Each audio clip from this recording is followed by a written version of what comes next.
Hello everyone, welcome to our channel Stats Cosmos. This is Vallashmi. We will now begin our journey into the world of statistics. Generally, when students hear about a new topic or subject for the first time, so many questions arise in their mind like why to study, what is it, and so on, right? So I thought of starting my first videos with such questions and answers to them. Let's start off with the session. Contents which we are going to see in this video are why study statistics, what is statistics, meaning of statistics, definition in singular sense, definition in plural sense, scope of statistics, functions of statistics, types of statistics, and limitations of statistics. Now, let's begin with why to study statistics. Data are everywhere, but how do we know if conclusions reported are accurate? Statistical techniques are used to make these decisions in an effective way that affect our lives. Knowledge of statistical methods at least help us to understand why decisions are made.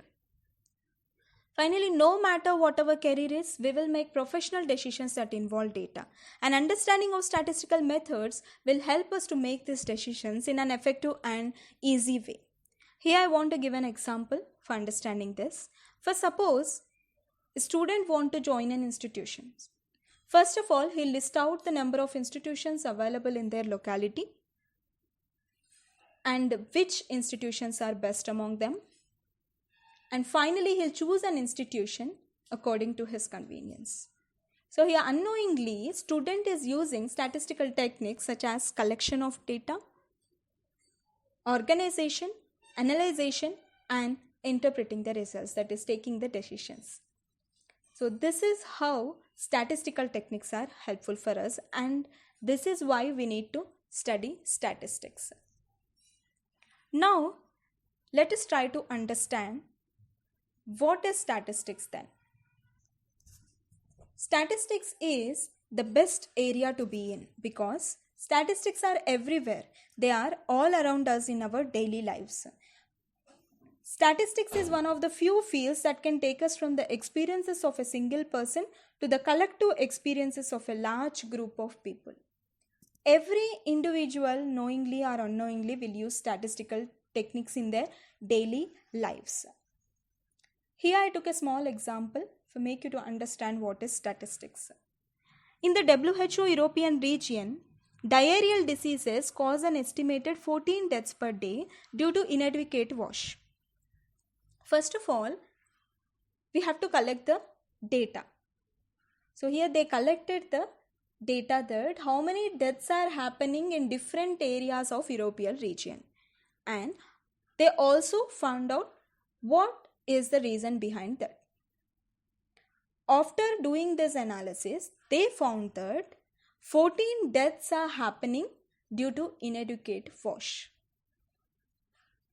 So here this is how we can interpret the results by using statistical techniques. They have given here few precautions also, like safely managing drinking water, adequate sanitation, safely managing wastewater disposal, good hand washing practices can overcome it. Now let us see what is the meaning of statistics then. The term statistics has been generally used in two senses, plural sense and singular sense. In plural sense, the term statistics refers to numerical data or statistical data. What do you mean by numerical data or statistical data? Let me give an example for you. For suppose simply if you want to know the marks of students in a particular class of a particular subject, then you'll collect the data in terms of numbers, right? That is simply numerical data. In singular sense, the term statistics refers to a science in which we deal with the techniques or methods for collecting, classifying, presenting, analyzing, and interpreting the data. Here numerical data, statistical data are both same. When we hear this word statistics, generally we think that it is a new topic or new subject introduced. But no, it is not a new discipline, but it is as old as the human society. It has been used right from the existence of life on this earth, although the sphere of its utility was very much restricted. Now let us see what is the definition of statistics in singular sense. It has totally 5 forms: collection, organization, presentation, analysis, and interpretation. Let us see one by one what they are. First of all, collection. It is the first step in statistical inquiry. The technique depends upon the objective of the study. They should be collected carefully so as to fulfill the basic objective of the purposed study. After once you have done with the collection of data, then comes organization. The data should be organized in a proper form, which involves editing, classification, and tabulation. Here editing is nothing but if any errors are included in the data, that we can remove, or if anything to be added to the data, then we can do in editing. Once done with editing, then classification according to the characteristics and tabulation can be done. Next we have presentation. Data is presented in a suitable manner either by diagrams or graphs in this step. Pictorial information is always more clear when compared to a descriptive form. So this is known fact. Next we have analysis with us. Analysis follows the presentation of data. Simple mathematical techniques are applied in analysis. These include central tendency, measures of dispersion, correlation and regression, etc. For all these concepts, I am going to make a separate videos for you. Don't forget to watch them. The main purpose of analysis is to draw some meaningful conclusions from the collected data. Next we have interpretation. It is the last step in the statistics methodology. To derive meaning from the analyzed data, it involves statistical thinking, skill, and experience. It always provides the final conclusions from the collected data here. Next, let us try to see what is the definition of statistics in plural sense. There are so many definitions given for statistics. Here I listed 3 among them, given by 3 different authors. Among them, first one is Bowles. According to him, statistics are numerical statements of facts in any department of inquiry placed in relation to each other. Let me give an example for understanding the numerical statement of facts. This is very simple. First, suppose if I wanted to know the strength of a particular institution. So the answer should be some number, right? Here, for suppose I am saying it as 1120 students are available. So 1120 is the strength of so and so institution. I am giving a number here. So this kind of numerical statements also we can consider here. So this collected data may be helpful for different purposes in different ways. So this is what statistics is according to Bowles. Next we have Yule and Kendall definition. By statistics, we mean quantitative data affected to a marked extent by multiplicity of causes. One thing what we have to remember here is statistics always deals with aggregates of data, some group collection of data. So individual data we cannot include. It doesn't make any sense here. So we have to use the aggregate data. Next we have Wallis and Roberts definition. Statistics are numerical descriptions of quantitative aspects of things and they take form of counts or measurements according to Wallis and Roberts. This is what statistics is. And the measurements, counts, nothing but if we wanted to know simply the heights of different students in a particular class, then we can measure them. So here I want to give a generalized definition for you for statistics. It is an aggregate of facts affected by multiplicity of causes which is numerically expressed in a systematic manner for some predetermined purpose. Next we have scope of statistics. There are so many fields which use statistical techniques. Here I listed few among them. First one is business. Scope of statistics plays a key role in the well-functioning of business organizations. Businessmen are required to take various decisions for carrying out different operations timely and properly. Business is full of uncertainties. So that is, let me give an example. For suppose last year there was some 1 lakh profit. Can we guess that this year also same profit will happen? We will get? No, right? So full of uncertainties are there in business.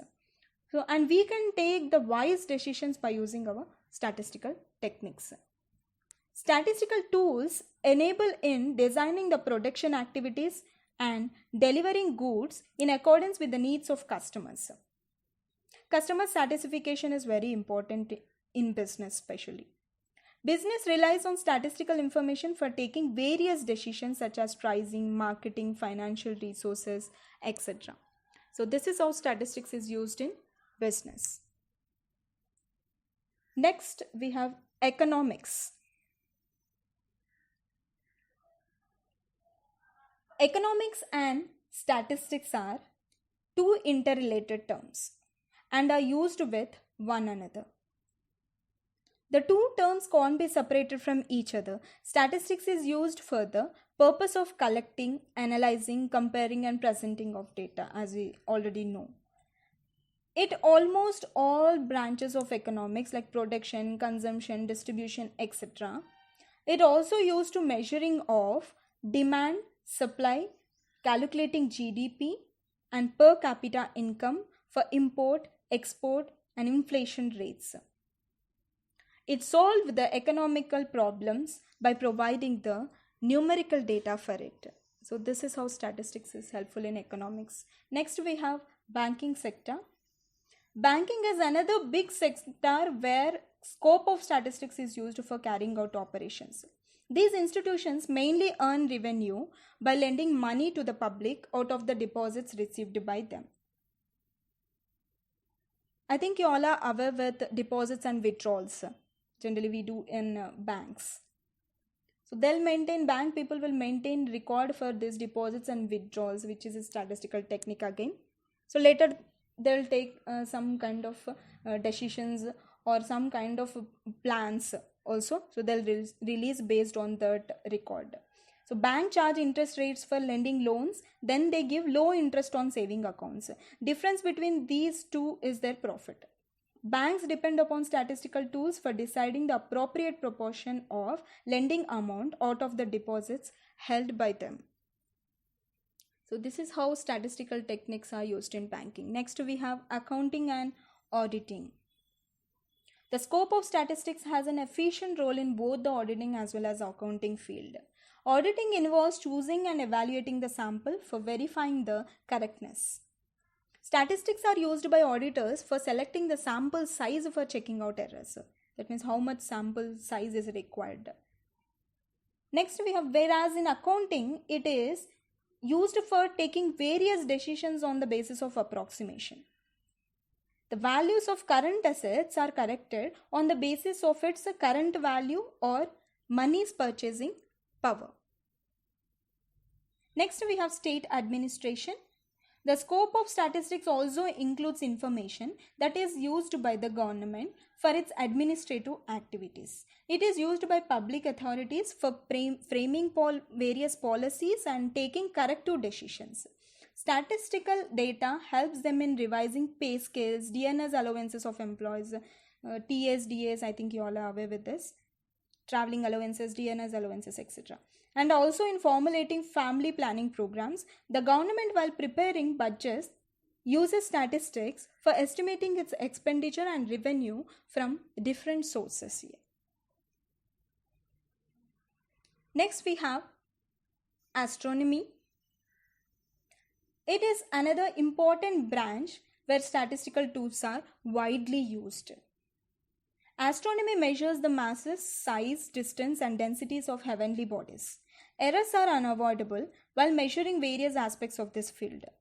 Statistical methods are used for making the most probable measurements while doing different calculations between heavenly bodies. The scope of statistics also includes the area of research work. that requires statistics for doing each and every activity, in fact. So in research, we use the statistical techniques a lot. It is very much helpful in research work. It is almost impossible to conduct research in the absence of statistics. Researchers use statistics for evaluating problems under distinct conditions. A person doing research should possess the proper knowledge and skills of this subject for finding out the better results for their research. This is the scope of statistics. Next, functions of statistics. There are so many functions for statistics. Here I listed a few among them. First one, definiteness. Statistics presents facts in a precise and definite form, thus help in proper comprehension of what is already stated here. For example, let me give an example here. Number of unemployment per 1,000 employment has increased. So per 1,000 or per 100, per 1 lakh, how much it is. So it will be given in a definite form. Next we have condensation. It condenses mass of data into a few significant data. For example, the per capita income of India is always easy to find than an individual income, right?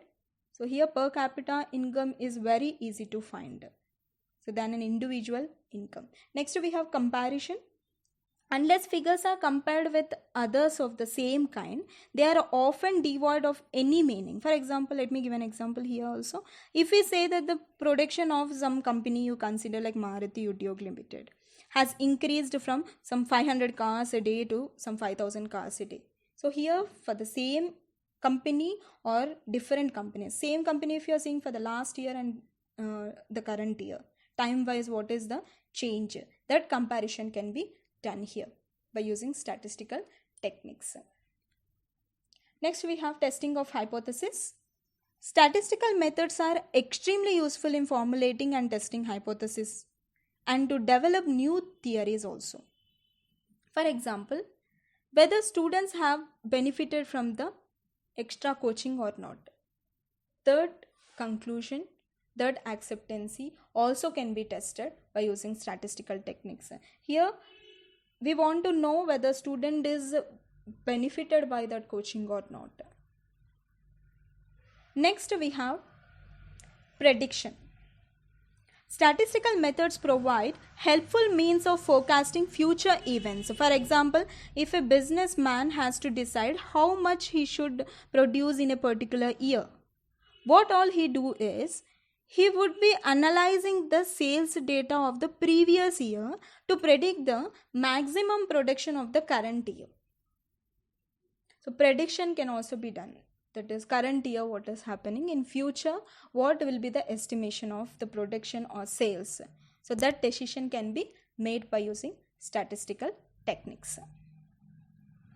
Next and last we have formulating policies. Statistics provide the basic material for framing suitable policies.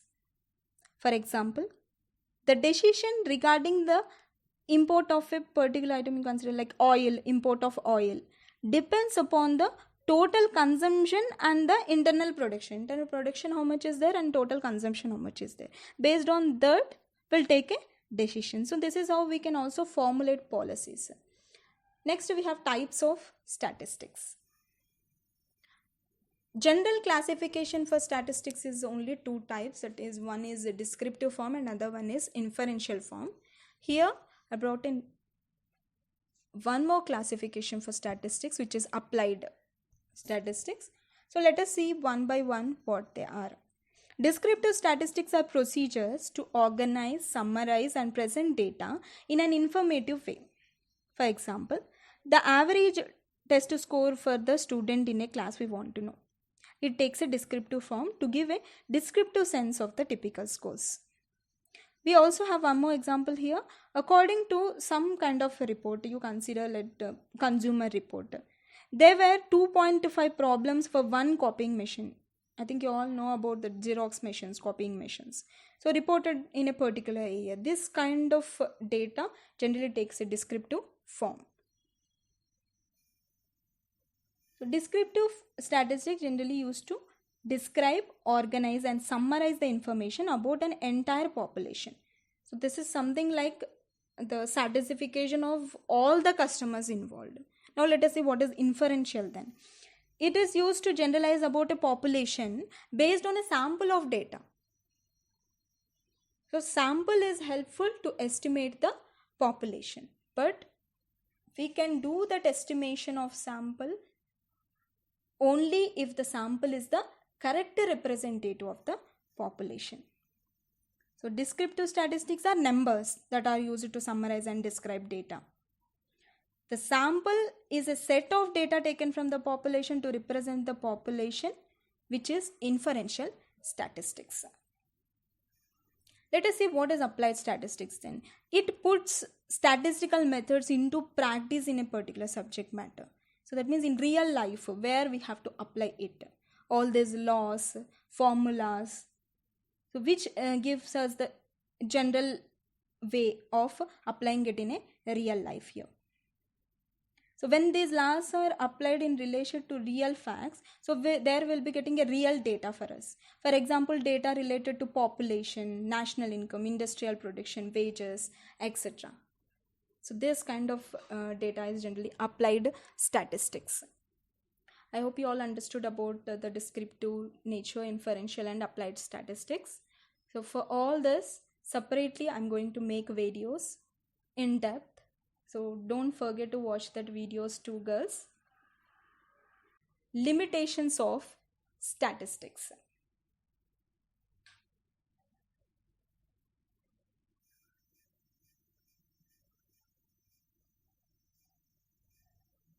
First one other limitation is study of numerical facts only. It studies only quantitative phenomena and not qualitative phenomena like honesty, friendship, wisdom, etc. Always it deals with the quantitative data, that is numerical form of data. Next we have study of aggregates only. For example, if we wanted to know what is the income of a particular person per month, it has no relevance in statistics. Instead, if we are taking the incomes of few persons or if not all the employees in a particular company and we are taking some kind of average of their incomes, so then it makes some sense in terms of the statistics here. So always aggregates data will concentrate. So individual data has no relevance in statistics all the time. Next we have homogeneity of data, which is an essential requirement for statistics. Homogeneity means already you must know this, like equal parts of data, having equal nature. Next we have results are true only on an average. For instance, if it is said that per capita income in India is rupees 18,000 per annum, it does not mean that the income of each and every Indian is rupees 18,000 per annum. I hope you all understood now. Next we have without reference, sometimes results may prove to be wrong. Let me give an example here for understanding this. For suppose if you are taking the business of cloth profits and during 3 years you consider. So the profits may be like this, like 1,000 for the first year, 2,000 for the second year and for the third year it is 3,000. I am considering the consecutive years. And I also consider the business of paper profits. So there I observed that 3,000, 2,000, 1,000 are the profits for the corresponding years here. So here when you find out the average profit, even though it is same, we cannot state that economic status is also same, right? So even though the average profit is same here, we cannot state that the economic status is also same. Why? Because you can see that for the first case, so the profits are increasing. for the consecutive years. But for the second case, the profits are decreasing. Starting from 3000, next came to 2000, and finally last it came to 1000. So here results may prove to be wrong if you are not referring the data. It can be always used only by the experts. Only by the experts means only the statistics people who have good knowledge on statistical techniques can only deal with statistics. Next we have prone to misuse. It is usually said that statistics are like a clay. I think you all know about clay. So with which we can make a devil as well as God. Here I have a question for you guys. So if you have any queries or doubts, kindly don't forget to give your comments in comment box. My question is, which kind of statistics is used in this video or PPT? Thanks for watching, guys. Keep smiling all the time. Thank you all.